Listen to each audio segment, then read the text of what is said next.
ella, que todas las historias que llegan al diván son historias de amor.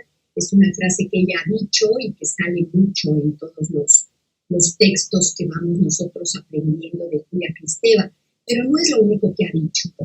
Ella se arriesga a hablar de lo femenino y se arriesga a hablar de los movimientos feministas y de su manera de visualizarlo en la clínica psicoanalítica.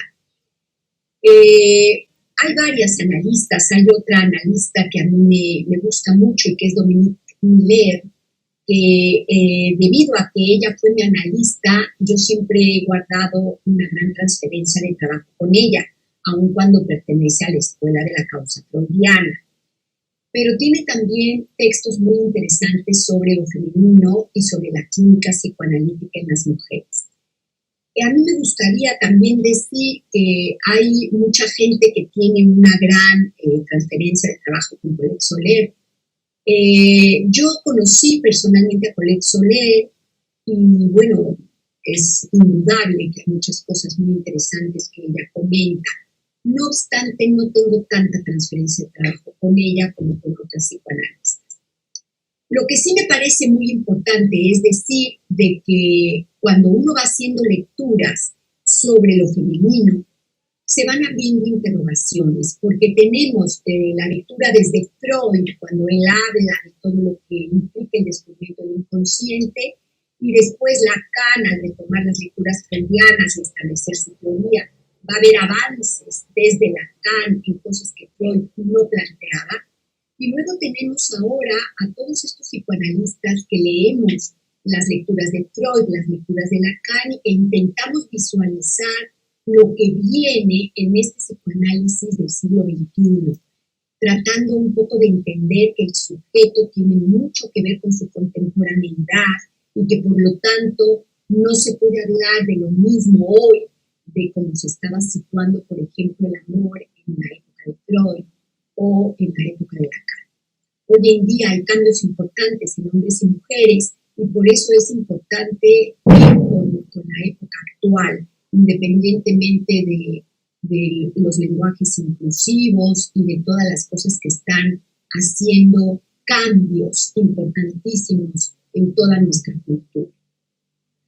Hoy vamos a hablar del tema del acoso de las santas y es un tema muy interesante porque a mí me mandaron algunos mensajes como preguntándome si íbamos a hablar de santas, de qué se trataba, si esto era algo un poco místico, que qué era lo que habíamos querido decir, que si se acosaban a las santas de los conventos o a las santas que ya se han instituido como tales en la religión católica. No se trata en realidad de ese tipo de santas. Nosotros lo que queríamos hablar en este tema era colocar en el lugar de santas más bien a las mujeres que se fingen ser unas santas. Serían sujetos en posición femenina que se dan baños de pureza y que juzgan de manera muy intensa a otros sujetos en posición femenina que tienen una posición más libre en relación a la sexualidad. Esto lo podemos ver en todos los países occidentales y en general, aun cuando consideremos que hay democracia y que hay ideas progresistas.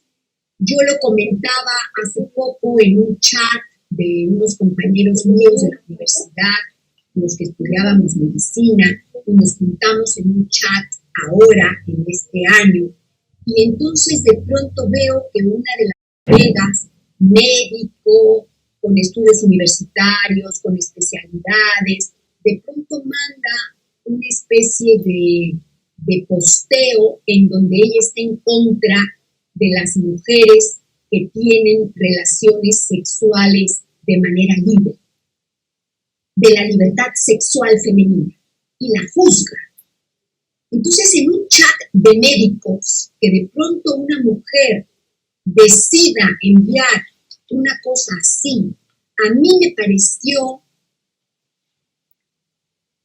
yo voy a utilizar la palabra, porque considero que en algunas culturas, hoy en día nosotros sabemos que existe lamentablemente muchos lugares en donde se sigue sometiendo a las mujeres en muchos sentidos y es como si estuviéramos en el medioevo. Pero es verdad que en las sociedades que se supone que somos una democracia, se intenta que haya un respeto a todo tipo de ideología. El psicoanálisis es un quehacer que respeta las ideologías, que va al caso por caso y que escucha todo sin juzgarlo. Pero sí que es importante decir que es un quehacer que va vinculado a la ética del deseo y que cuando alguien atenta contra el deseo de un grupo, creo que es importante no permanecer callados y poder alzar la voz para poder decir lo que pensamos al respecto. Las mujeres hemos sido sometidas por muchos años y siglos en la historia a muchas cosas que son tremendamente imperdonables. Pero tiene una razón social y cultural que estudiamos desde el punto de vista de Freud y Lacan y desde el punto de vista del psicoanálisis. Hay diferencias entre los hombres y las mujeres. Desde el punto de vista del psicoanálisis, bien hemos dicho que tiene que ver con una posición establecida en las fórmulas de Lacan como posición masculina o posición femenina, sin importar la realidad corporal de la anatomía sexual. No obstante, se sigue atacando a las mujeres en sí y se ataca en muchas ocasiones por otras mujeres. Entonces, la clase de hoy intenta poner de manifiesto el hecho de que lamentablemente muchos sujetos en posición femenina juzgan de manera indiscriminada, intensa y sin ningún tipo de escrúpulos a otras personas de posición femenina que deciden vivir una vida diferente a lo que serían las creencias religiosas de toda la vida. En ese sentido, me remito a dos artículos o dos mandamientos importantes en estas religiones, desde la judeocristiana, lo del adulterio y lo de no poder tener la posibilidad de separarte de los padres debido al cuarto mandamiento de honrarás al padre y a la madre, el derecho a decidir sobre la maternidad, porque si te quedas embarazada hay que tener al hijo desde esas religiones. Esto es muy importante porque es algo que tiene que ver con unos mandamientos que tienen que ver con algo del instituido a nivel religioso. Podemos ver que a partir de la iglesia ha habido varios cambios y que cosas que la iglesia antes no podía ni siquiera pensar en ello, ahora piensa en ello y lo vislumbra desde otro lugar. Pero hay muchas cosas que probablemente tengan que pasar muchísimos más años y siglos para que eso pueda revocarse o verse de otra manera. Lo que es un hecho es que existen ciertas leyes a nivel del hombre, leyes a nivel de la sociedad en la que vivimos y leyes a nivel de las religiones. Y es a partir de esas leyes que se establece lo que vamos a llamar el nombre del Padre y de esa manera se va a regular todo lo que tiene que ver con las reglas, la ley y todo lo que va a ir por fuera de esa ley se le va a denominar una transgresión. Por lo tanto, si las mujeres transgreden estas leyes, estas reglas o estos órdenes establecidos, son juzgadas de una manera muchísimo más intensa de lo que son juzgados los sujetos masculinos. Si un hombre abandona a un hijo, nunca será tan juzgado como una mujer que abandona a un hijo. No importan las causas y no se escucha al sujeto, simplemente se le juzga como una mala madre y una mala mujer. Lo mismo ocurre a nivel de cualquier decisión que la mujer decida hacer en plano de transgresión. y entre ellos sería su libertad sexual. Hoy nos vamos a dirigir directamente a la libertad sexual de la mujer. El acoso de las santas implicaría el hecho de que existen algunas personas posicionadas desde lo femenino que no soportan mirar a personas posicionadas desde lo femenino teniendo el derecho de ir decidiendo sobre su sexualidad de una manera propia y transgrediendo ciertas leyes sociales o religiosas. Estas mujeres, al no soportarlo, les surge algo terrible que tiene que ver con la envidia. Vamos a tratar de trabajarlo desde el psicoanálisis porque tiene que ver con su posición con el falo. Y al surgir esa envidia, van a atacar a estas mujeres más liberales, tachándolas casi siempre de putas. Voy a pasar la palabra a mi querida compañera Estella Romeralo para que nos traiga lo que ella ha preparado para esta clase. Muchísimas gracias por la atención. Buenas tardes y buenos días a México. Bueno, pues preparando esta clase al principio no sabía cómo si iba a tener mucho material para enlazarlo con psicoanálisis y con viñetas, y después he descubierto, según la he ido preparando, que podríamos dedicar incluso más de una sesión a este tema que me parece muy interesante. Vamos a hablar y a tratar hoy una violencia entre mujeres de la que voy a decir que es difícil hablar si no tabú. A veces en algunos contextos es tabú o hay una respuesta bastante agresiva al intentar hablar de esto. Es cierto, por supuesto, que existe una violencia contra las mujeres, como también es muy cierto que las relaciones entre mujeres a veces son muy complejas.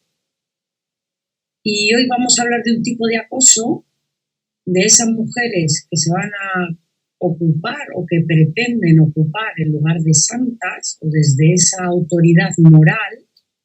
Vamos a decir que desde se sitúan como si tuvieran una autoridad moral, como si estuvieran una superioridad a nivel moral y que ejercen sobre otras mujeres más liberales, sobre todo, o exclusivamente vamos a hablar hoy, en el terreno de la sexualidad, y que en este acoso van a ocupar, en esta relación entre ambas, el lugar de putas. Vamos a recordar algunas cosas antes de iniciar. Me venía a la mente aquello que Lacan indica de que es la relación entre dos elementos la que conforma esos dos elementos que están en juego. No es que haya dos elementos entre sí ya conformados previamente y ellos establezcan el tipo de relación que se va a poder establecer entre ellos dos, sino que es al revés. Es la relación que establecen quien da el lugar a cada uno. En este sentido, vamos a recordar que el acoso, vamos a estar hablando de una violencia a veces muy sutil, a veces solo con la palabra, o con el rechazo, o con el aislamiento, pero que es ejercida de forma repetitiva y que se alarga en el tiempo, dentro de una relación que por algún momento va a poder ser asimétrica. El sujeto tiene el poder o ejerce el poder sobre otro para humillarlo, para hostigarlo, para hacerle daño. Y cuando hablamos de acoso, vamos a decir que ese lugar de víctima que recibe esa acción violenta no tiene la posibilidad en ese momento de defenderse o salir de la escena o hacer algo con aquello que ocurre de tal manera que pueda salir de ese lugar de víctima y haga algo con eso que ocurre. Recordamos también que Foucault dice que el poder no se tiene, sino que se ejerce. Y también vamos a recordar que desde el psicoanálisis venimos diciendo que uno siempre es responsable de lo que hace. ya sea por acción o por omisión. Y que todo sujeto, vamos a contar que existe la posibilidad, en general, seguro que en alguna ocasión súper estricta de un torturado, pero en general vamos a tener la posibilidad de poder cambiar nuestra posición subjetiva en una situación dada que se nos repite, que nos genera malestar, eso sí, al precio de una pérdida. El acoso hemos visto en las diferentes clases que hemos dado en este curso, siempre se va a dirigir al diferente.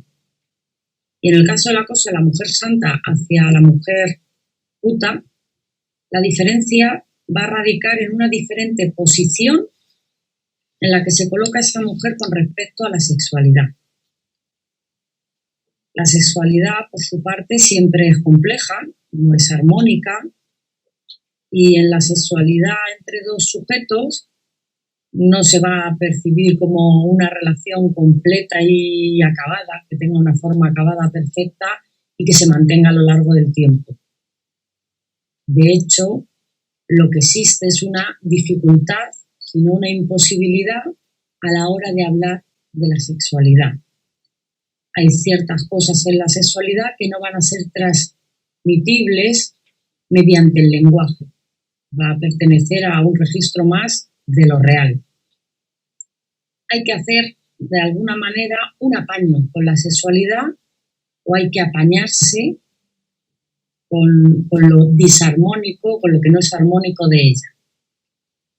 La prostitución femenina, que es a la que va a hacer referencia a este acoso de la mujer que se coloca en el lugar de santa hacia la más liberal, a la que la va a colocar el apelativo o el insulto de puta, ejercido libremente, como hay en algunos casos de trabajadoras sexuales que así lo reivindican, pero también de mujeres con una sexualidad más libre, gozadoras, vamos a decir, y que lo ponen de manifiesto, que pueden hablar o que se permiten y que naturalizan o hablan con naturalidad de su vida sexual. Pueden causar este tipo de mujeres, pueden causar tanta fascinación como rechazo, como puede llegar a resultar insoportable. Igual que decía Cristina, que ese juzgar a la mujer libre pensante o libre sexualmente en un chat de médicos le resultó a ella insoportable, vamos a, desde el otro lado, a pensar que cuando una persona con libertad habla de su goce y su posibilidad de gozar la sexualidad, y cuanto más libre, acordémonos de Lu Andrea Salomé, que no solo tuvo muchos amantes, sino que crió a la hija de su marido con la criada y la adoptó. O incluso Victoria Bujal, otro de los monólogos que he hecho, que predicaba el amor libre. Hace más de 100 años, bueno, hace bastante más de 100 años, podemos ver cómo ese tipo de discurso resultaba muy insoportable para estas posiciones santas. Fascina porque va a tener ese lugar de la otra mujer que sí sabe gozar, pero también a través, entendemos que de la envidia, se rechaza y se intenta destruir. Ya no digamos nada, no digamos más, si esa mujer libre sexualmente ya ha sido madre y, pongámonos en la situación, prevalece o pone en prioridad su lugar de ser mujer, es decir, de ser un sujeto deseante, sexualmente deseante, antes que el de ser madre. Cuando la mujer libre sexualmente además es madre y lo pone como prioridad su lugar de mujer al lugar de madre, la insoportabilidad y la violencia crece. Parece que para ciertos sujetos, hombres, pero también mujeres, las mujeres se van a dividir en dos grupos: la madre santa, o la madre virgen, o la madre sin deseo sexual, o la puta. Como si no fuera posible conciliar el hecho de ser madre con seguir siendo una mujer sexualmente activa y gozante, vamos a decir. Por último, leí al prepararme la clase en un artículo algo que me ha parecido muy interesante, y es que si el hombre vive, decían estos autores, si queréis lo puedo intentar compartir el artículo, si el hombre vive un doble requerimiento como mandato en lo sexual, que sería que el hombre debe ser a la vez una bestia en cuanto a potencia sexual y un caballero en cuanto a seguridad y trato a la dama, la mujer, dicen los autores, también se encuentra ante el dilema de otro doble requerimiento un poco imposible, dicen ellas. El mandato de estar al mismo tiempo disponible sexualmente para el hombre y a la vez ser moralmente púdica, es decir, que muestre vergüenza especialmente a la sexualidad. Para el sociólogo Pierre Bourdieu, nuestra cultura occidental está forjada a fuego desde la oposición de contrarios. En el psicoanálisis, por supuesto, también desde cuando hablamos del lenguaje, que todo en ello es metonimia o metáfora, estamos hablando de lo mismo. Pierre Bourdieu habla de esta oposición de contrarios y cómo organizamos a nivel simbólico y conformamos el mundo con estos pares de opuestos. Pero estas categorías no siempre alcanzan para dar cuenta de lo emocional o de lo humano, que es mucho más complejo, que va incluso más allá del lenguaje. Así que la mujer, ante este doble requerimiento enlazado con la moral, se va a confrontar ante esta imposibilidad o este doble mandato cultural, moral, o entraría la historia familiar de cada uno, y va a adoptar una posición subjetiva entre la exigencia de no quebrar la imagen de persona sexualmente infantil, la de santa, la de virgen, la de niña, a riesgo de que caiga sobre ella el estigma maldito de la puta, que por el otro lado también sería una forma de denominar el paso de niña a mujer, el acceso a la sexualidad y su disfrute, que solo se permite con los discursos, algunos discursos religiosos, con la finalidad de la procreación, de tener un hijo. Es decir, el goce sexual de la mujer tiene fin en su maternidad. ¿Qué pasa cuando una madre es muy sexual? A la mujer se le exige que, sin caer en el estigma de la puta, debe ser fresca y sexualmente receptiva. Las relaciones de mujeres bien pueden ser de respeto y de cooperación, las conocemos. De hecho, creo que los monólogos femeninos, de alguna manera, intrínsecamente en los monólogos muchas veces se habla de ello, o dan cuenta de ello, de ayuda mutua, de respeto a la diferencia del otro y de la otra, y de la agrupación entre mujeres. Pero este comprometido tema, el tema de la sexualidad y el posicionamiento subjetivo, que no va a ser el que se elige, sino el que vamos a decir que ahí sí que el yo no es el dueño de su casa, que ahí a nivel inconsciente toda la novela familiar juega un papel muy importante, el que cada mujer logra ocupar, el posicionamiento subjetivo que cada mujer logra ocupar con respecto a la sexualidad, también pueden estar en la causa de esta diferencia. Y como decíamos antes, en el origen de relaciones entre mujeres donde lo que prima es la rivalidad, la competición, la agresión o incluso el acoso. Hay que introducir aquí, a mi modo de ver, una palabra clave y una pregunta o varias preguntas, una pregunta clave de la que luego yo voy a sacar pues otras posibilidades de hacerse esa misma pregunta. Y que en el universo de la mujer o de las mujeres creo que es muy importante. La pregunta sería, ¿qué es ser mujer? Es una pregunta que las mujeres se hacen y se van a interrogar de distintas maneras o en distintos momentos. Lo sabemos en cómo las mujeres, los sujetos en posición femenino, van a formular algunas preguntas en sus relatos. Desde qué es la feminidad, qué es lo que gusta de una mujer, por qué prefiere ella y no a mí, qué tenía la otra que no tenga yo, qué es lo que tenía la otra que no le daba yo, qué le da que no le doy yo.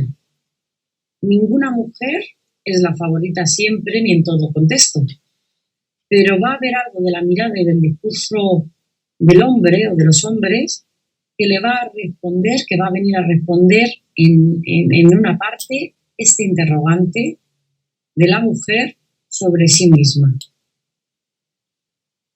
¿Cómo se refleja esto en el discurso cotidiano? Quiero que me elija por lo que yo soy. Quiero ser la única en su vida. Quiero que me elija porque me quiera a mí. La palabra clave, en mi opinión, da la clave en las situaciones de acoso y que ya ha sido también dicha por Cristina en su introducción, en el acoso entre mujeres a raíz de la diferencia sexual o de la diferente posición con respecto a la sexualidad, y también en la mayoría de los casos de acoso entre las personas, sería la envidia. Y sobre la envidia mucho tenemos que aprender de Spinoza, el filósofo, en su ética, en su libro Ética. En su proposición 31 nos dice Spinoza que a las personas nos apetece o nos gustaría que los demás vivan como él o ella lo haría, según nuestro propio parecer. Y como todos apetecen de lo mismo, dice Spinoza, se estorban los unos a los otros y queriendo ser todos amados y alabados por todos, resulta que se odian entre sí. En la proposición siguiente, que es la dedicada a la envidia, la 32, podemos leer: si imaginamos que alguien goza de alguna cosa que solo uno puede conseguir, puede poseer, nos esforzaremos por conseguir que esa otra persona, que ese alguien que hemos imaginado, subrayo lo de imaginamos, que goza de eso, para que no lo posea. Repito, si imaginamos que alguien goza de alguna cosa que solo uno puede poseer, nos esforzaremos por conseguir que no posea dicha cosa. En la naturaleza humana está la disposición de ordinario, de manera normal, vamos a decir, de sentir conmiseración por aquellos que les va mal y envidia a aquellos que les va bien. Y esta envidia con mayor odio, cuanto más amamos la cosa que imaginamos que posee el otro. Y aquí yo creo que hay muchos elementos que a la hora de la identidad y de la posición femenina del que es ser mujer entran con mucha fuerza la mirada de las otras, la mirada de los otros, los discursos de los otros, y cuando falla quizá el discurso de los hombres en la feminidad de una mujer, puede haber estas situaciones de envidia y estos ataques que no se dan en cualquier momento. Centramos ya por el tema que hoy nos convoca. La mujer envidiosa, vamos a decir que es una mujer que de forma inteligente y capaz consigue envolver a una mujer envidiada en una relación de dominio y de manipulación, que se van a poder enmascarar con interés y acompañamiento en el desarrollo de la envidiada. La relación va a derivar en el control que va a llevar a cabo la envidiosa a través de estas conductas, primero de adulación y agradables, que son las que permiten la realidad de la relación, que realmente es de control y de dominio de la libertad de la envidiada. De esta manera, lo que se pretende es que la envidiada no pueda desplegar su libertad de ser, que es lo que la envidiosa no puede tolerar. En este sentido, me parece muy interesante que cuando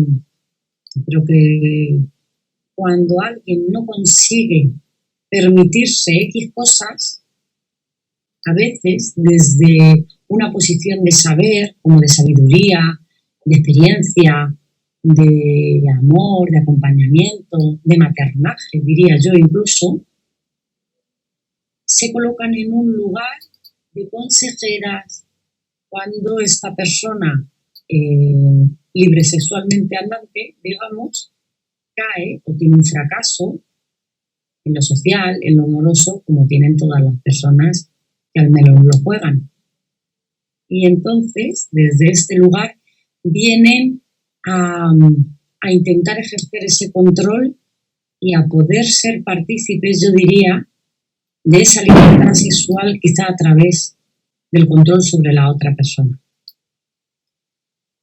Por último, vamos a ver, os he traído una viñeta solo, podría deciros algunas, pero he traído una porque esta chica joven de 26 años consiguió, ella vino a análisis por una relación que acababa de dejar de varios años con un chico que había sido muy tortuosa y que había empezado en su adolescencia, en su tierna adolescencia, y había continuado por muchos años hasta los 22, que ella consiguió dejar esta relación con este chico al que quiso mucho y que fue muy tortuosa.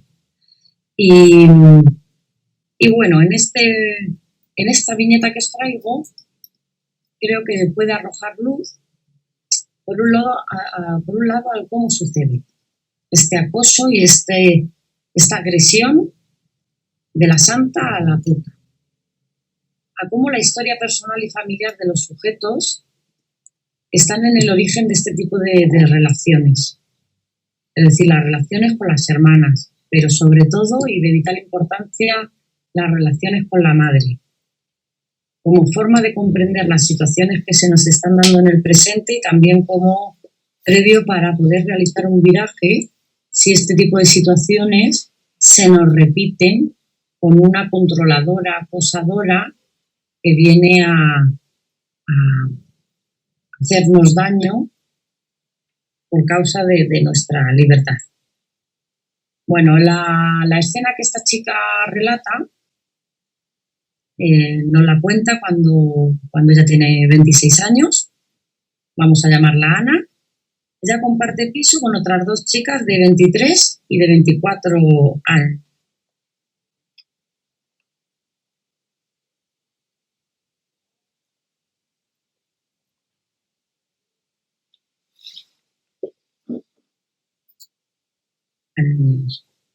Todas son estudiantes de la universidad.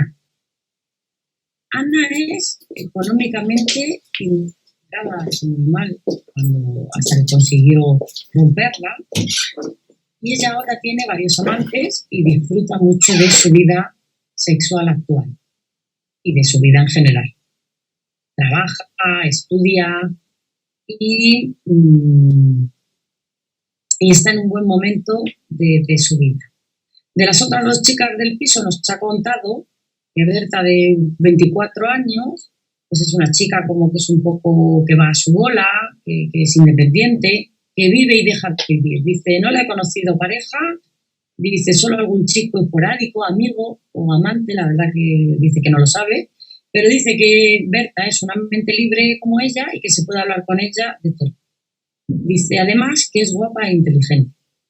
De la otra compañera nos cuenta que se llama Paula, que tiene 23 años, es la más joven de todas, pero que piensa como una abuela. Dice, ella cree que es porque es fea y porque es bastante gorda y virgen, dice, y que está cabreada con el mundo. pero que es inteligente y trabajadora y a su modo las dos compañeras también la tienen cariño, aunque es diferente. Dice, ella es así. Dice, en cuanto encuentre algún chico será menos pesada. Dice, un día, el día de la... Esto es en general, pues el día que ella va a comentar esta escena, que es la que os he traído, ella viene muy dolida, aunque también viene un poco orgullosa porque ha sido capaz de responder. Tendríamos que ver que los relatos, el relato y esta escena que os traigo, tiene su correlato con las hermanas. Ana es la hija pequeña de 5 hermanas y ella viene también tan contenta de haber podido responder a la agresión que esta chica le hace, porque con sus hermanas no le había sido posible hasta el momento. Había una fiesta en la universidad y vino el primo de Paula, esta chica de 23 años, más fea, más en ese lugar de abuela, de madre a veces, aunque es la más pequeña. El primo que viene del pueblo, es el primo del pueblo, Leo, de 22 años. Paula se comportó, nos dice, como una madre para él. Eso es lo que dice Paula. Ana, la paciente, nos dice, ella siempre es muy madre con todos. Nos hace la comida, siempre intenta ser muy imprescindible, nos da consejos para todo, está como pendiente de todos, es la precavida. Ella dice que es la precavida, dice, por lo que tampoco me extrañó. El primo, nos cuenta del primo Leo, que resultó muy guapo y divertido, dice, conectamos enseguida. Todo el mundo nos estábamos divirtiendo y nos divertíamos mucho.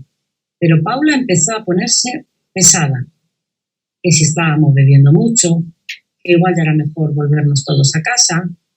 Mi compañera Berta se dio cuenta de que estaba celosa porque Leo y yo teníamos complicidad y cuando se volvió demasiado pesada y dijo que ella se quería ir a casa, Berta se fue con ella. Ella también quiso llevarse al primo, pero el primo rechazó. Dice Ana, nos lo pasamos muy bien, llegamos muy tarde a casa e incluso dormimos juntos. Me desperté para ir al baño y ya estaba despierta Paula, con cara de perro, y Berta, que me miraba con unos ojos muy grandes como para hacerme una señal. Tómate un café, dijo Paula. Venga. Dice, entonces me cayó una que yo no me esperaba. Me contó que su primo era huérfano y que apenas había salido del pueblo, que le habían cuidado en su familia y que era como muy responsabilidad suya lo que le pasara aquí cuando había venido a la ciudad. Estaba muy preocupada porque él no bebía nunca alcohol como lo hizo ayer. Ana, la paciente, le contesta, no te preocupes, estuvo bien toda la noche, se lo pasó genial, además tu primo se sintió muy bien con todo el mundo, estuvo muy a gusto y no se lo pasó mal para nada. No, le contesta esta chica Paula. Leo, mi primo, no es como vosotras. No está acostumbrado a gente como vosotras. Y me preocupa lo que puede haber ocurrido esta noche. ¿Qué quieres decir?, le pregunta Ana. Habéis dormido en la misma cama. Mi primo lo ha pasado muy mal. Lleva solo mucho tiempo. Me preocupa que pueda cometer una locura. Estuvo muy deprimido por lo de sus padres. Él no está acostumbrado. Ana le contesta, creo que hace tiempo que no ves a tu primo, porque ya está bien. Ayer se lo pasó bien. Paula enfurece. No es como vosotras. ¿Qué quieres decir?, le contesta Ana. ¿Qué quieres saber? ¿Si me he liado con tu primo? Sí, contesta Paula. Pues sí, me he liado con tu primo. ¿Y qué, Paula? ¿Qué pasa? Mi primo es virgen, dice Paula. Y se puede quedar pillado por ti. Y para ti puede ser uno más. No puede significar nada.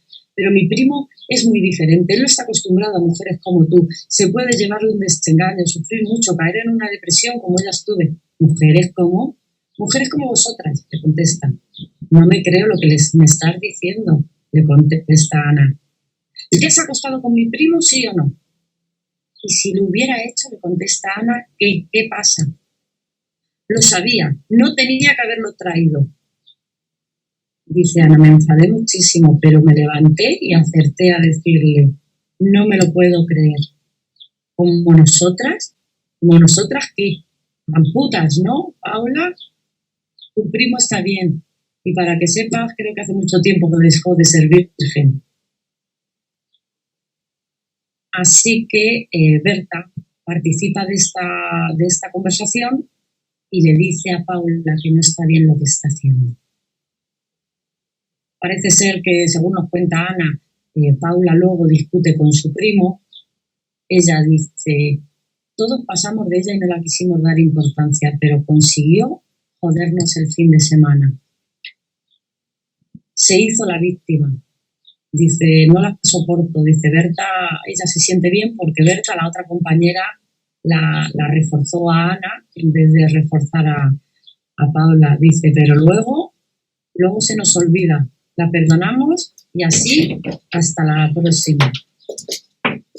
En mi experiencia personal, y con esto termino mi parte del curso y clínica, pues he podido ver a un tipo de madres santas muy controladoras de sus hijas, madres santas que no gozan, al menos eso transmiten a sus hijas, e hijas que finalmente, a pesar de posiblemente ocupar un lugar de favoritas, terminan viviendo lejos, alejándose de esas madres y tienden a ser sexualmente muy activas. Y en más de 2 casos se me ha repetido que las hermanas menos agraciadas o no favoritas han sido las que han quedado viviendo cerca de esas madres santas y las que han tenido más dificultades para tener una vida propia fuera del control de esa madre santa que se hace indispensable y controladora de la vida y del goce ajeno, en este caso de sus hijas. Y en otros casos, las mujeres santas, no muy sexualmente apetecibles, como quizá en el caso de la viñeta, o activas, ejercen su control y acoso, su censura moral hacia sus compañeras, a veces más jóvenes, más guapas, más delgadas, más libres sexualmente, enmascaradas en el cuidado de las hermanas mayores, de las madres, y censuran con pequeños comentarios ante los fracasos amorosos, señalan su sexualidad, su puta como la causa. Es que quizá no te haces valer. Yo creo que él no te trataba tan bien y lo único que intentan o lo único que persiguen es dañar a la mujer que sí goza. Muchas gracias. Doy la palabra a Cristina para que nos ilumine. Muchísimas gracias, Estrella. Maravilloso todo lo que has traído. Realmente muy enriquecedor porque nos habla precisamente de cosas que se están planteando actualmente en la clínica y en la escucha psicoanalítica en torno a las mujeres y su sexualidad. Miren, yo les he preparado una clase en donde primero vamos a tratar de ver cuáles son los síntomas actuales femeninos, vamos a decir así. Quiero puntuar que cuando hablemos de mujeres tenemos que comprender que tiene que ver con una posición. Tenemos la posición masculina desde el seminario 20 de Lacan. Aquellos que no lo tengan muy estudiado, vayan allí y traten de entender las fórmulas de la sexuación, en donde a partir de la posición del sujeto con el falo vamos a tener una posibilidad de salir como posición masculina o como posición femenina, sin importar la anatomía de la que cada quien tenga a nivel corporal. Eso entonces nos da la posibilidad de decir que la sexualidad tiene que ver con una realidad psíquica y no con la anatomía corporal. De esa manera, en tanto psicoanalistas estamos comprendiendo que estamos hablando de una posición femenina y que dentro de esta posición femenina puede haber cualquier tipo de cuerpo en el sujeto. Entonces, los síntomas actuales de las mujeres o de los sujetos posición femenina. Primero, por un lado, tendríamos la inquietud que se tiene ante la mujer actual. Fíjense ustedes, la inquietud. Hay una inquietud que generalmente trae como consecuencia una rivalidad. Estoy hablando del siglo XXI, síntomas actuales, no en Freud, no en Lacan, ahora mismo, en nuestras clínicas actuales. Segundo punto, hay una fascinación por las mujeres actuales, pero unida esa fascinación a un temor. Punto número 3, hay una envidia por lo que vamos a llamar el campo de la otredad. Punto número 4, hay muchas mujeres que tienen el síntoma de lo que Freud denominó en la neurosis obsesiva posición masculina. Actualmente nos encontramos con muchas mujeres que tienen una división subjetiva en su mente. Por un lado aman y por el otro lado desean y gozan. Ya no son mujeres que buscan un ideal en donde aman y desean al mismo sujeto. En estas mujeres se está viendo una escisión psíquica en el amor. Por un lado aman y por el otro desean y gozan. Punto número 5. Las mujeres están postergando algo que antes era impostergable. El matrimonio y los hijos. La mayor parte de las mujeres de la clínica actual postergan al hombre y aplazan el plazo de los hijos. Punto número 6. La mayor parte de las mujeres hoy en día buscan un padre para sus hijos, pero el padre que buscan tiene una exigencia de tal naturaleza que no lo encuentran. Simplemente no hay. Punto número 7. Hay muchas mujeres que tienen el deseo de querer estar en el cuerpo de otra mujer. Esto lo vemos en todas las medidas, desde el cuerpo físico hasta el cuerpo, digamos, espiritual o psíquico.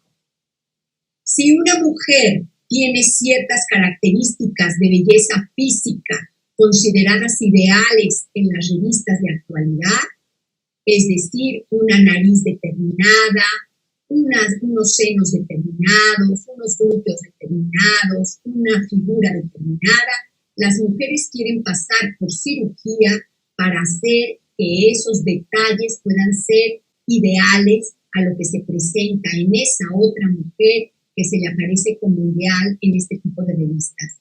Esto lo podemos visualizar, por ejemplo, con nuestros famosos. Aquí en España, pues podemos, por ejemplo, puntuar a la reina Leticia. Por otro lado, también podemos decir que existe algo de querer que otra estuviera en nuestro lugar. En ese sentido voy a presentar el caso de Lol B. Stein. Miren, a mí el caso del arrebato de Lol B. Stein me parece realmente nuclear.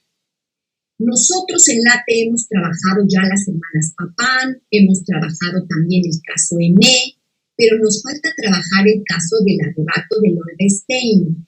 El arrebato de Lol B. Stein es una novela que escribió Marguerite Duras, una escritora francesa muy conocida en la época, que por cierto tenía el síntoma del alcoholismo y que venía de una mujer que era una madre con estructura psicótica.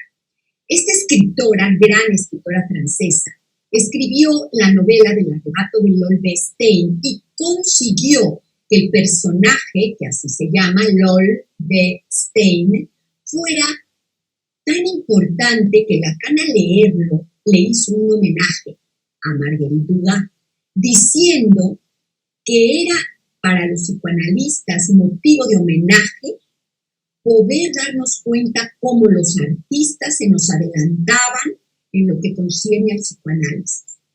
Por eso a mí me ha parecido muy importante poder trabajar el arrebato de Lol B. Stein. Y me parece tan importante que hemos abierto un espacio en LATE en el mes de agosto para poder hablar del arrebato de Lol B. Stein. Para ello, pues tendremos que ir a la novela de Marguerite Duras y tendremos que ir a las lecturas de Lacan para ver de qué trata este personaje de Lol B. Stein y qué es lo que Lacan ve, que Marguerite Duras da cuenta de algo que tiene que ver con la estructura psicótica y con la problemática femenina en el amor. Les vamos a pasar el día en el que se va a presentar este evento. Es un evento nuevo, proyecto de LATE, y que se hará en el mes de agosto, que estaremos en pleno verano, pero que va a ser muy bonito unirnos para hablar un poco del Olvestel. La cuestión es que en esta clase yo quiero comentar que lo que tiene que ver con Olvestel es algo del orden de querer que otra mujer ocupe el lugar de la mujer. Estos serían los síntomas de las mujeres actuales. Me parece muy interesante comentar que a partir de lo que estamos hablando, que tiene que ver con la envidia en el acoso de las santas hacia las mujeres más liberales, podemos remitirnos a la tragedia de Medea.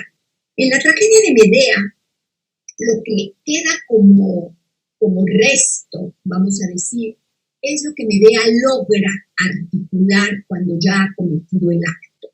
Y Medea lo que dice es un dolor grato, porque le preguntan que si lo que ha hecho le parece doloroso. Recordemos que Medea no ha hecho algo sencillo. Medea ha pasado a la venganza, matando a sus hijos para arrebatarle el falo al cónyuge. Entonces, Medea lo que dice es un dolor grato porque se nutre de mi venganza y porque impide que él se siga riendo de mí. Esta frase me parece trascendente para poder trabajar lo que se va a jugar en la envidia que vamos a tomar nosotros desde una posición de lo que Freud llamó en su momento la envidia del pene y que más adelante lo hemos podido traducir a nivel de la envidia femenina como precisamente la envidia de lo femenino. Hay una envidia a lo femenino, al goce de lo femenino. ¿Qué es lo que se envidia? Se envidia la manera que tiene la mujer determinada o la mujer envidiada, la manera particular que tiene de posicionarse ante la vida y ante su propia manera de gozar. Es una manera diferente que va a tener esa mujer, un estilo propio que va a tener esa mujer y que se le va a colocar en un lugar de rivalidad a la otra mujer que lo está envidiando. En Freud tenemos 3 destinos en la feminidad, para decirlo de manera breve. Primero, la maternidad, en donde Freud lo que dice es que la mujer, al tener la envidia del pene, va a tener un hijo que va a ser el sustituto del falo y va a tener a su marido también como lugar de hijo. Entonces es una mujer que se convierte no en mujer, sino en madre. La salida es la maternidad. Entonces es la madre de su marido y la madre de sus hijos. Hoy en día, siglo XXI, seguimos teniendo esa como una de las salidas de la feminidad, la maternidad. Muchísimas mujeres salen del complejo de Edipo encontrando su feminidad en la maternidad y son precisamente estas mujeres las que encuentran como salida la maternidad, las que van a ser mayores acosadoras de las mujeres liberales, de aquellas mujeres cuya salida no ha sido la maternidad. ¿Por qué? Porque las mujeres que han encontrado la salida en la maternidad no han tenido la posibilidad de encontrar la salida de otra manera. Entonces, cuando ven que puede haber otra mujer que ha encontrado la salida de otra manera, no lo pueden soportar. Es del orden de la envidia de lo femenino hacia lo femenino diferente. Segunda salida en Freud, quedarse en la envidia del pene. ¿Qué significaría? Significaría que esa mujer no logra salir ni como madre, ni como posibilidad de tener un hombre al que se le pone en el sitio del hijo. Este tipo de mujeres que se quedan en la envidia del pene, en muchas ocasiones, leído desde Freud, lo que va a ocurrir es que van a entrar en una competencia con los hombres. Son mujeres que en muchas ocasiones se vuelven depredadoras de hombres y que no logran establecer un vínculo afectuoso con el hombre, porque no pueden ser sus madres, pero tampoco saben cómo ser sus parejas. Entonces entran en algo del orden de querer ser iguales y cuando se dan cuenta de que la igualdad es simplemente imposible, se notan en falta y en falla y en desventaja en relación al hombre. Y por ello es que se quedan en lo que denominamos desde Freud la envidia del pene. Pero no hay posibilidad de que ese pene pueda ir a convertirse en algo del orden del don fálico y que pueda ser sustituido por algo que pueda dar cierta satisfacción o compensación a la mujer. Tercer salida desde Freud, la renuncia a la sexualidad. Y aquí estamos en el mar de las místicas. Como ustedes pueden ver, en estas tres salidas desde Freud, hay en las tres salidas una problemática en donde ninguna de las tres salidas tiene, vamos a decir, la posibilidad de una compensación a nivel de lo que sería el goce femenino. En la primera se concentra en una maternidad, por lo tanto la mujer no puede devenir mujer como sujeto, sino que está atrapada en ser la madre.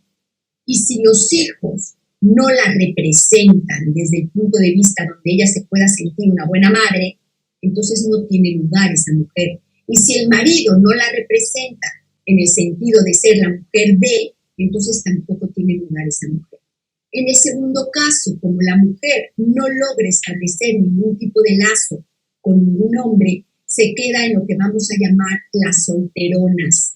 Pero estas solteronas de la vida actual del siglo XXI tienen en muchas ocasiones la problemática de ser precisamente juzgadas por otras mujeres que se encuentran dentro de lo que vamos a llamar el límite del goce fálico.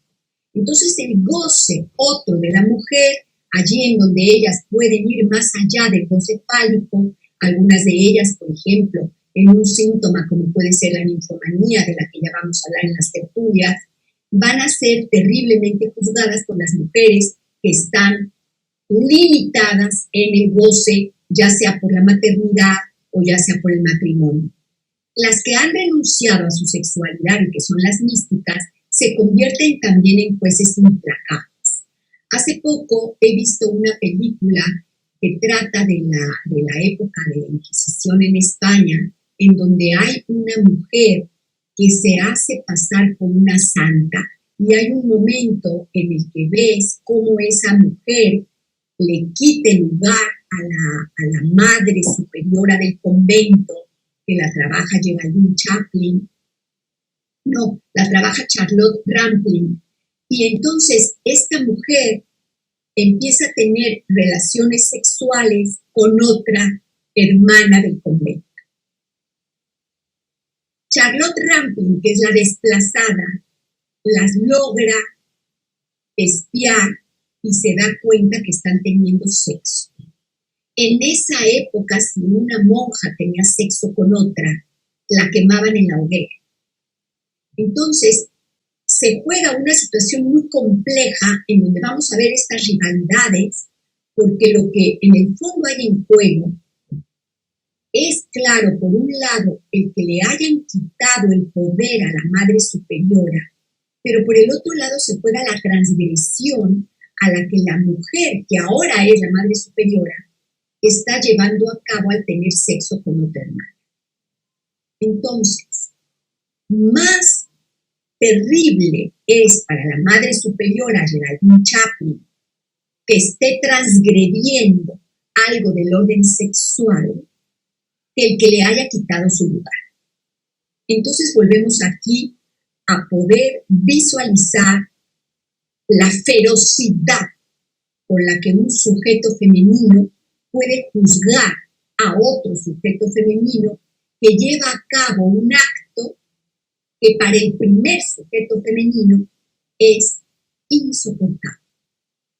Tenemos que tratar de comprender que en algunas ocasiones lo insoportable está del orden de la incapacidad a poder hacerlo, pero que en muchas ocasiones está en el origen del deseo.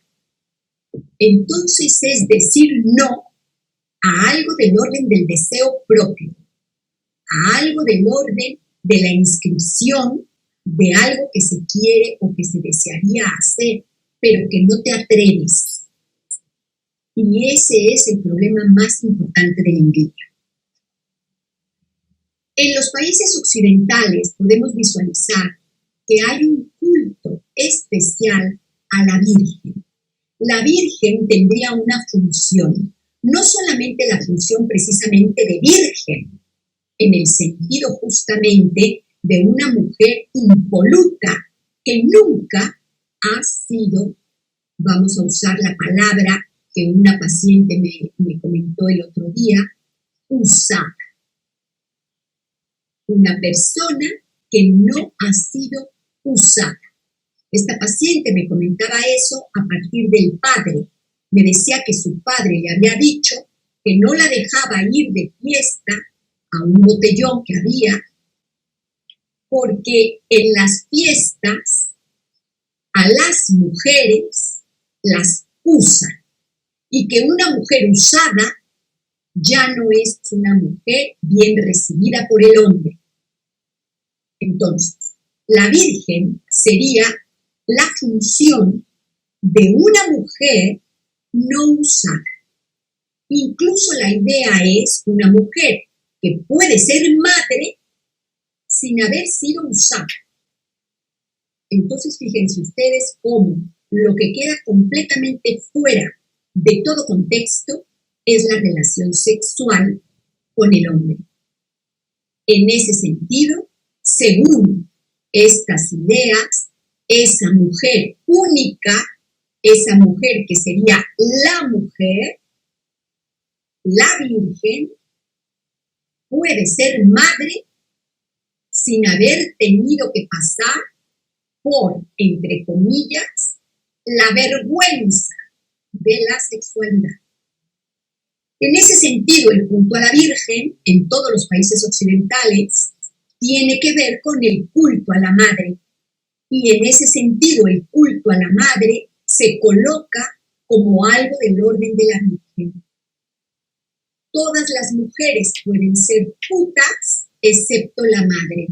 Y es por ello que muchos sujetos pueden pasar al acto asesino cuando alguien les dice hijo de puta.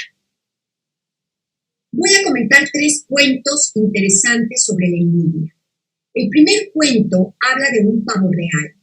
El pavo real es un animal precioso que tiene un plumaje maravilloso. Entonces este animal tenía pues un gran narcisismo y abría su plumaje en frente de todos los demás animales y era como un rey que iba caminando con su plumaje precioso. Ningún animal jamás podía llegar ni siquiera a los talones de la belleza y del orgullo de este colorido y de este pavo real majestuoso. Pero en un momento determinado llegan unos búhos a aquel pueblo y los búhos comentan que cerca de allí, en el bosque, han observado a un faisán dorado que es un ejemplar único. Entonces, el pavo real escucha a los búhos y, presa de curiosidad, decide ir a buscar al faisán dorado porque quiere ver qué tan especial puede ser ese faisán. Nosotros podemos decir ahora, quiere ir a medir el falo. Cuando el pavo real busca al faisán, no lo encuentra y se pierde y nunca más puede regresar al pueblo. Podemos decir que la moraleja, en función de la envidia de este cuento, es que quien siente envidia piensa que el mérito de los demás rebaja el mérito propio. Fíjense qué importante es esta primera moraleja. El envidioso piensa que si alguien más tiene mérito, le va a rebajar el mérito propio. Segundo cuento. En el segundo cuento Yo tuve la oportunidad de dar precisamente un monólogo sobre Esmeralda, que mucha gente recuerda porque quedó muy sorprendida siempre al final cuando yo comentaba esta leyenda. Esta leyenda hablaba de dos hombres que se odiaban de una manera terrible. Entonces, un hada llega al pueblo y va a la casa del hombre que odia a su vecino y le dice que quiere hacerle dos regalos, que quiere hacerle regalos para que él pueda, digamos, como superar el odio que tiene por su vecino. Entonces le dice que pida algo para que se le vaya esa envidia tan terrible que tiene por el vecino y que lo que él pida se lo va a dar doble al vecino. Entonces aquel hombre lo que pide deja al hada completamente azorada, porque lo que el hombre le pide es: si usted lo que me está diciendo es que me va a dar un regalo y lo que yo le pida usted le va a dar el doble a mi vecino, entonces lo que yo le pido es que me quite usted un ojo. La moraleja de este segundo cuento es que el envidioso está dispuesto a sufrir si con ello logra que el otro sufra más. Si le quita un ojo el hada a ese hombre, se está comprometiendo a quitarle los dos ojos al vecino. Y eso es lo que quiere, aun cuando él sufra. Fíjense cómo en este segundo cuento estamos exactamente en la moraleja de Medea. Medea lo que ha dicho es: si yo estoy sintiendo un dolor, sí, pero es un dolor grato porque se nutre de mi venganza e impide que el otro se ría de mí. Esto es exactamente lo mismo que tenemos en este segundo cuento. Yo sufro porque estoy tuerto, pero tengo un dolor grato sabiendo que el otro está ciego. El tercer cuento es el de los cangrejos. El de los cangrejos es un cuento en donde hablábamos de una olla de japoneses que estaba tapada de cangrejos japoneses y hay otra olla de cangrejos nacionales que estaba abierta. Entonces la olla de los cangrejos japoneses, al estar cerrada, la persona que los mira no entiende por qué está cerrada. Entonces le pregunta al cocinero que por qué ha cerrado esta olla y por qué la otra está abierta. Y el cocinero le dice que la olla de los cangrejos japoneses está cerrada porque si la deja abierta, el cangrejo japonés va a lograr salir y apenas salga, va a hacer lo necesario para que todos los demás cangrejos salgan de la olla. En cambio, la olla de los nacionales la puede dejar abierta, porque si un cangrejo intenta escapar, los cangrejos de la olla lo van a jalar y les va a impedir escapar y no van a permitir que se vaya ninguno. En este tercer cuento de la envidia, lo que podemos visualizar es que el envidioso prefiere no lograr nada con tal de que los demás no logren nada. Entonces, fíjense ustedes, son tres posiciones importantes de la envidia que tenemos que tratar de visualizar en el caso por caso, porque no siempre están presentes todas y hay que ver cuál es la que está presente. Que quien siente envidia piensa que el mérito de los demás rebaja la propia. Que el envidioso está dispuesto a sufrir si con ello logra que el otro sufra más. Y que el envidioso prefiere no lograr nada con tal de que los demás no logren nada. Cada una de estas envidias tendrá su razón de ser y tendrá su origen en la historia personal de cada sujeto, con su propia historia, con sus hermanos y con sus padres. Para concluir, vamos a hablar un poco sobre el significante del falo. Se habla mucho del falo, pero creo que poco se tiene realmente comprendido a nivel de la teoría. El falo desde Lacan es un significante que marca lo que el gran otro desea. Pero eso es diferente de la función fálica. tenemos primero que entender que el falo es una cosa y la función fálica es otra. El falo es el significante, no el objeto. Esto es algo muy importante entenderlo. Es un significante del deseo del otro, pero no es el objeto. El falo es el punto de impacto en donde en un análisis va a poder haber eficacia en una cura. Y lo que va a traer como consecuencia es la eficacia a nivel sexual de la cura, porque vamos a lograr que el sujeto se posicione gracias al falo como significante, como posición masculina o como posición femenina. Si el sujeto se coloca como posición masculina, va a poder tener una posibilidad a partir del tener, porque la posición masculina se encuentra en el tener. Si se coloca como posición femenina, va a poder tener una posibilidad a partir del ser, porque la posición femenina no es el tener, es el ser. Y es por ello que es importante en las curas analíticas interpretar a partir de la cuestión del falo como significante del deseo para poder ayudar a que se guíe en la problemática de la posición ante el falo y la sexuación. El falo nos plantea cuestiones de orden ético a propósito de la sexualidad humana. El falo es el objeto de deseo de la madre que está prohibida para el niño. No puede desempeñar su papel si no está velado. Esta es otra característica del falo. El falo está siempre con un velo.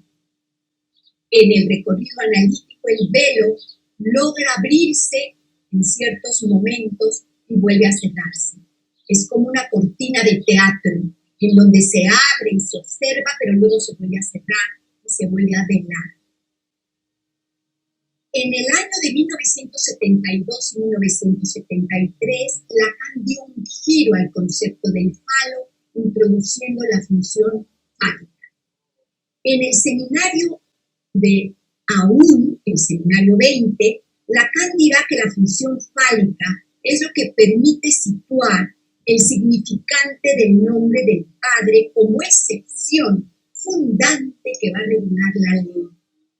El significante, por lo tanto, del goce sexual se va a articular a las diferencias en relación al cuerpo, al objeto y al lenguaje. El falo entonces va a tener tres registros: el registro real, el registro simbólico y el registro imaginario. El falo va a ser el límite que se va a producir ante el goce del otro. Por eso decimos que cuando hay algo que se desborda, es algo que tiene que ver precisamente con ese goce suplementario, que tiene que ver con el goce femenino y que tiene que ver con la feminidad de cada sujeto en posición femenina. Es un goce que no está regulado con el goce fálico, es un goce que va más allá de la función fálica y del falo. El falo pone límite a ese goce. En el tratamiento analítico se busca el goce fálico para que ponga límite y no se vaya hacia la locura de lo que implicaría el otro goce, porque el sujeto femenino no puede regular su otro goce, solamente sabe que lo siente, pero no lo controla, no puede hablar de él y no sabe qué hacer con él. Es por eso que muchas de las mujeres les cuesta trabajo hablar de su sexualidad y hablar de sus amores y hablar de sus sentimientos, y muchas veces se contradicen. Y de pronto dicen, es que yo lo amo, pero no lo odio, pero no, es que lo amo, no, ahora lo odio. Y están constantemente amando y odiando, y volviendo al bucle, porque hay algo del goce de ellas mismas que no pueden comprender ellas mismas, escapa su comprensión. Y por eso estas mujeres, sujetos femeninos, buscan en alguien a quien ellas consideran un sujeto supuesto saber, que les regule ese goce. Necesitan acudir a alguien que les diga, dime por favor, dime. Es como, stop, deténme este goce, deténme. Y muchas veces, muchas mujeres, a partir de la estructura histérica, cuando vienen análisis y nos amenazan con un intento de suicidio. Por eso se dice desde el psicoanálisis que nunca echemos a la basura y dejemos de escuchar de manera seria cualquier tipo de amenaza de suicidio, porque muchas veces es la manera que tiene la voz de ese goce más allá, descontrolado, para que alguien que está colocado en ese sitio de la escucha y del sujeto supuesto saber pueda poner un límite. Las mujeres buscan un límite, pero no saben cómo encontrarlo. Muchas mujeres en la clínica del siglo XXI intentan encontrar el límite a partir precisamente de las 3 salidas freudianas. Como madres, por ejemplo, una chica que me dice: yo sé por qué decidí ser madre, porque yo no tenía freno con mi sexualidad y me di cuenta que tener un hijo me iba a detener en el deseo sexual que tengo descontrolado, porque no puede ser una madre y una puta al mismo tiempo. Entonces, ¿qué es lo que está diciendo esta mujer? Está diciendo que su hijo le ha puesto un límite a su sexualidad desbordada que no comprende, que no controla y que no sabe por qué ella es así.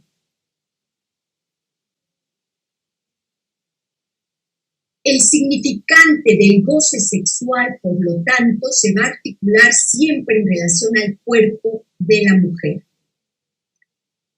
Vamos a tener, para hablar del falo, que introducir el término de la falta. La falta siempre debemos distinguirla de la pérdida de un objeto en la realidad. La falta no es la pérdida del objeto. Los melancólicos se confunden. Todo sujeto está en falta. El sujeto deseante que habla, desde el mismo momento en el que utiliza el lenguaje, está en falta. Es un sujeto deseante. Todo sujeto de deseo está en falta. Por una cuestión de la existencia, es el precio a pagar de la existencia. Nadie está completo, todos están en falta, tienen una falta existencial. Nada de que la media naranja y busco la otra media naranja para completarme. No, hay una falta en el sujeto. No quiere decir que esté a la mitad, quiere decir que tiene una falta, no es lo mismo. Pero esa falta no es un objeto perdido en la realidad. Cuando hablamos del falo imaginario, podemos comprender lo de la falta, porque el falo imaginario es cuando el niño imagina que él es el falo, vamos a volver a poner la palabra, imaginario de la madre. Eso cree el niño. El niño cree que completa a la madre, que es su falo. Es una gran frustración cuando ese niño se da cuenta de que eso no es así y de que no es el falo de la madre. Pero bendita frustración, porque es lo que lo va a liberar de la psicosis en el sentido de ser engullido por ese deseo de la madre. Algunos, lamentablemente, caen en la psicosis. Podemos entonces decir que la madre, como no se va a completar con el falo del hijo, la madre es un sujeto en falta, por lo tanto la madre es faltante. Eso significa que la madre va a tener una posición con el falo, en este caso simbólico. Esa posición que tiene la madre con el falo simbólico no es para nada lo que el niño cree, porque el niño lo que cree es que lo que le faltaba a la madre es él como falo imaginario. Y cuando se da cuenta que la madre tiene un deseo por fuera del niño, entonces el niño comprende que él no es el falo imaginario de la madre y que la madre está en falta aun cuando el niño está allí. En otras palabras, que el niño no la completa y que la madre tiene un deseo por fuera del niño, cuando eso ocurre felizmente para algunos. Por lo tanto, podemos decir que no existe una relación de la madre con el hijo, sino que hay una relación de cada uno con la función fálica. La madre va a tener una relación con el falo y su posición con el falo va a traer como consecuencia una relación con el hijo. Y el hijo va a tener una relación con el falo que va a traer como consecuencia su relación con la madre. Por eso es que cuando hablamos de melancolía en los duelos, el falo es entender, digamos, cuando logramos sacar a un sujeto de la melancolía, es cuando logra entender que el falo no es él. El sujeto melancólico, sobre todo cuando está la melancolía del lado de la psicosis, considera que el falo es él. Entonces, queda como atrapado en esta idea y cuando ve que pierde el objeto, no comprende que está perdiendo un objeto y que esa es la pérdida de lo que se tiene que hacer en duelo, sino que siente que lo que pierde es el falo. Por eso es que hay una diferencia entre el objeto, digamos el objeto A, concepto desde Lacan, y la falta. Porque el objeto A es lo que sostiene al sujeto, podríamos decir, con lo que ese sujeto no es decir, el falo. Por lo tanto, el objeto A sostiene al sujeto con el falo. Por ello, entonces, para concluir, diremos que el falo es el significante del deseo del otro y no es el objeto. Teniendo en cuenta esta frase, podemos estudiar de una manera muchísimo más certera la cuestión del duelo, de la melancolía y de la relación con la madre. ¿Qué ocurre con las mujeres que no logran salir de la maternidad y que entonces van a tener la envidia hacia aquellas que logran salir? Yo lo que puedo decir al respecto es que una mujer que tiene una problemática para dar cuenta de lo que significaría el goce más allá del falo, que la va a situar como una mujer única, una por una, diferente a la de otra y a la otra y a la otra y a la otra. Esa mujer es la que va a tener más envidia, porque es una mujer que ya hizo un cierto recorrido sobre su propio goce. Y quizá, si llega a final de análisis, esa mujer ya no tiene a ningún sujeto en este mundo, vamos a decirlo así, que pueda tener el poder sobre su deseo. El sujeto supuesto saber cae. En un final de análisis, ya no hay un sujeto supuesto saber a quién dirigirnos para preguntarle cómo hago, qué debo hacer, cómo debo actuar. Eso se acaba porque hay un recorrido del propio deseo, de la propia posición en la función fálica, del propio reconocimiento del deseo de nuestros padres sobre nosotros.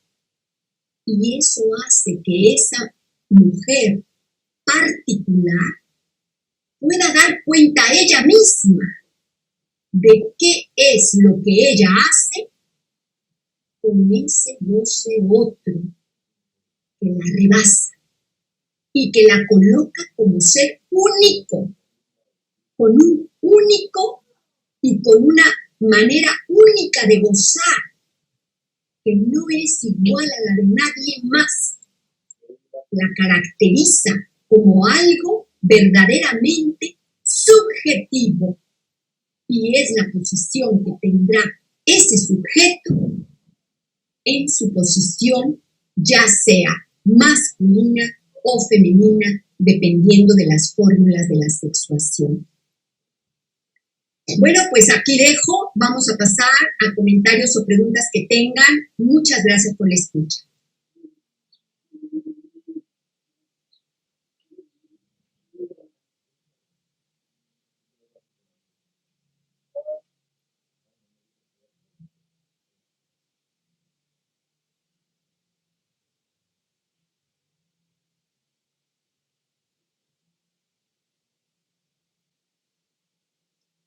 Allí nos ha puesto Sebastián el día que tenemos ya la fecha del Olvestein, para que vayan leyendo el libro, consíganlo, un libro de Marguerite Duras, traducido al español, maravilloso, El arrebato del Olvestein. En francés, le ravissement, esta es la palabra francesa para arrebato, nunca mejor dicho, un arrebato. Lo que en muchas ocasiones podemos pensar como femenino, ¿no? Un arrebato, el arrebato de alguien, es algo que no se ha pensado, no es un poco como lo haríamos desde un recorrido analítico. Digamos que en un recorrido analítico, mientras más recorrido analítico, menos arrebato, ¿eh? No quiere esto decir que te conviertes en un Zaratustra, el hombre superhombre. Lo que quiere decir es que como hay un recorrido analítico, pues varias cosas que pueden en un momento dado volver fosforito a un sujeto en el momento en el que hay un trabajo analítico, ya no se pone fosforito el sujeto tan fácilmente, digamos así. Los arrebatos, la impulsividad que tiene que ver con las pulsiones, se domeñan, hay una domesticación, porque el significante ya no duele de la misma manera. Pero Olvestein lo que va a tener en esta novela, y ya lo van a ver ustedes, es un arrebato.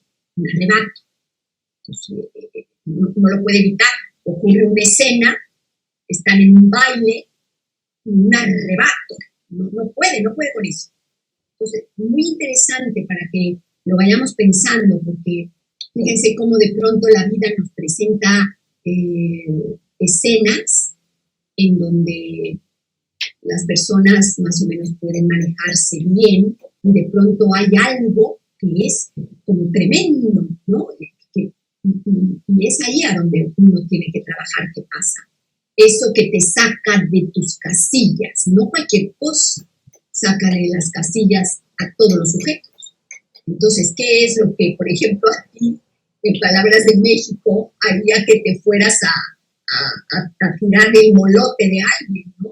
A jalarle las greñas, el arrebato? O sea, ¿por qué te vas a ir encima de alguien y te vas a ir a la yugular? ¿Qué es lo que a ti te podría provocar un arrebato?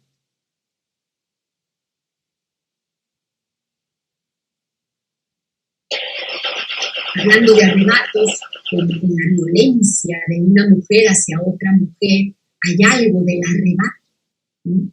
Cuando tú de pronto ves a una mujer juzgar de una manera tan cruel, tan despiadada a otra mujer, la puta esa, la zorra, hay como una cosa, ¿no? Algo como demasiado intenso. Entonces son arrebatos, ahí tenemos arrebatos. ¿Sí, Estrella?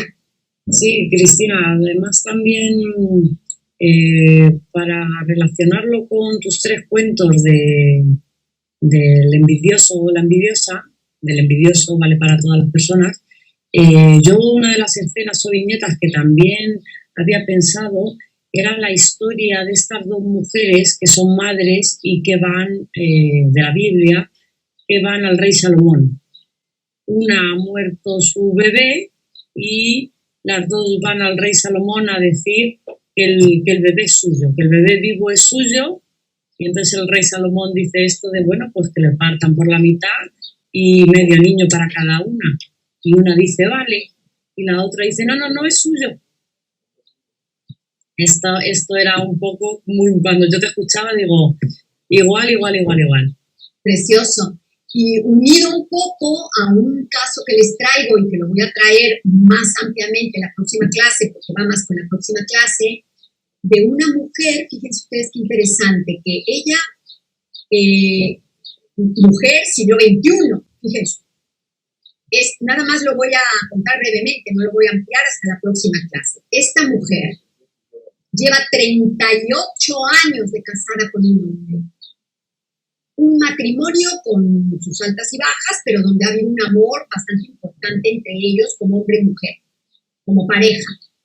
Pero de pronto hay una hija y el hombre me dice, desde que nació mi hija, me ha separado de mi mujer. Y conforme va pasando el tiempo y la niña se vuelve una mujer, me dice, mi hija es una perversa. Lo que ella quiere es que mi mujer me desautorice como padre, me denuncie por malos tratos y me haga desaparecer. Súper interesante, que se los traeré la próxima vez, porque lo que tenemos en este caso es lo que Gerard Cormier hablaba sobre la madre, que por razones de cada mujer, la madre decide matar al padre en el lugar del hijo. Desde Freud sabemos que para salir del Edipo hay que renunciar a los padres. ¿Cómo se renuncia?